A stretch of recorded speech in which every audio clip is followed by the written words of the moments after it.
नमस्कार। आज के इस एक्सप्लेनर में फिजिक्स के उस एकदम बेसिक लेकिन सबसे इंपॉर्टेंट कॉन्सेप्ट को एक्सप्लोर किया जाएगा जो है मोशन। अगर मोशन का ये फंडा एक बार परफेक्टली समझ आ जाए ना, तो आगे का पूरा फिजिक्स बिल्कुल हलवा हो जाता है। खास करके उन स्टूडेंट्स के लिए जो पहली बार फिजिक्स के इस मैदान में उतरे हैं, ये एक परफेक्ट रिव्यू गाइड होने वाली है। तो चलिए बिना किसी देरी के सीधे शुरू करते हैं। तो सबसे पहले एक बड़ा ही माइंड बेंडिंग सवाल सामने आता है। क्या ऐसा हो सकता है कि एक ही चीज बिल्कुल एक ही एग्जैक्ट टाइम पर मूव भी कर रही हो और रुकी हुई भी हो? सुनने में तो ये किसी बहुत बड़े पैराडॉक्स जैसा लगता है, लेकिन इस सेशन के आखिर तक ये अजीब सा लगने वाला कॉन्सेप्ट बिल्कुल क्रिस्टल क्लियर होने वाला है। आज का रोड मैप बड़ा ही सिंपल और सॉर्टेड है। पहले basics of motion and rest, फिर कहानी का ट्विस्ट, रिलेटिव मोशन, उसके बाद अंडरस्टैंडिंग द रेफरेंस पॉइंट, और आखिर में एक क्विक फिजिक्स रिवीजन गाइड। तो बढ़ते हैं पहले हिस्से की तरफ, basics of motion and rest, setting the foundation. आखिर ये मोशन है क्या? सिंपल शब्दों में, जब कोई भी ऑब्जेक्ट टाइम के साथ अपनी पोजीशन चेंज करता है तो उसे मोशन कहते हैं। अगर जगह बदल रही है मतलब मोशन हो रहा है, जैसे चलकर जाता हुआ कोई इंसान, सड़क पर दौड़ती हुई कार या आसमान में उड़ता हुआ प्लेन, ये सभी टाइम के गुजरने के साथ अपनी जगह बदल रहे हैं। यही तो है मोशन। और इसका ठीक उल्टा होता है रेस्ट। रेस्ट का मतलब है जब पोजीशन बिल्कुल भी चेंज ना हो। अगर टाइम लगातार बीत रहा है लेकिन पोजीशन बिल्कुल एग्जैक्टली वही है, तो वो स्टेट ऑफ रेस्ट है। टेबल पर शांति से रखी हुई एक बुक या पार्क में बनी एक खाली बेंच को ही ले लीजिए, ये सब अपनी जगह पर चुपचाप रुकी हुई हैं, इसलिए ये रेस्ट में है। यहां तक तो सब कुछ बड़ा सीधा और सिंपल लगता है ना? लेकिन अब आता है कहानी में एक solid twist. The twist, relative motion, the illusion of stillness. Relative motion का बेसिक फंडा ये है कि कोई चीज मोशन में है या रेस्ट में, ये प्योरली तरीके से इस बात पर डिपेंड करता है कि उसको ऑब्जर्व कौन कर रहा है।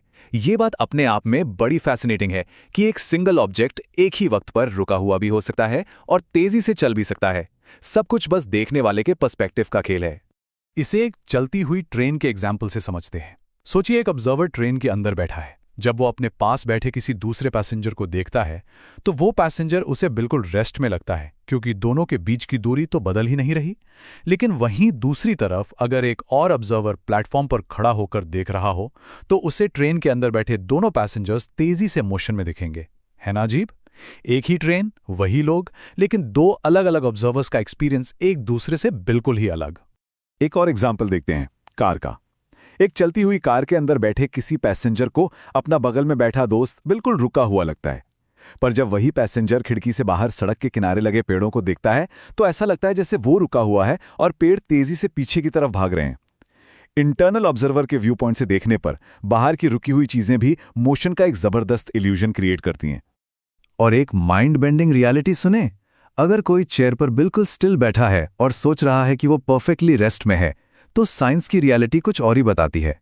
ये अर्थ जिस पर हम सब मौजूद हैं, वो लगातार अपने एक्सिस पर स्पिन कर रही है और सन के चक्कर भी लगा रही है। इसका सीधा सा मतलब ये निकलता है कि जो इंसान शांति से बैठा है वो एक्चुअल में स्पेस के अंदर बेहद तेजी से ट्रैवल कर रहा है। असल बात तो ये है कि इस पूरे यूनिवर्स में एब्सोल्यूट रेस्ट जैसी कोई चीज होती ही नहीं है।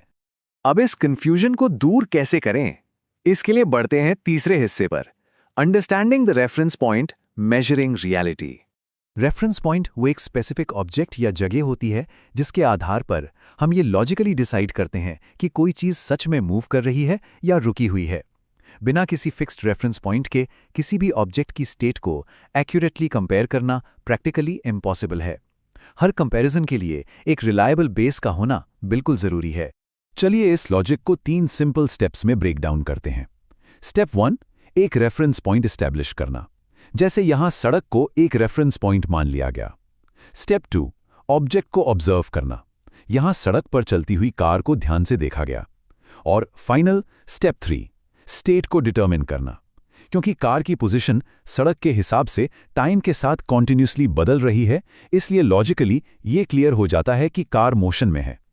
फिजिक्स पहली बार पढ़ने वाले किसी भी स्टूडेंट के लिए ये स्टेप बाय स्टेप फ्रेमवर्क चीजों को इतना आसान बना देता है कि कोई कंफ्यूजन नहीं बचता।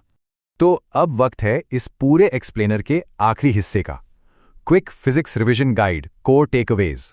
नए लर्नर्स के लिए फिजिक्स का फाउंडेशन स्ट्रॉन्ग करने के लिए ये 4 बातें बिल्कुल दिमाग में फिट कर लेनी चाहिए।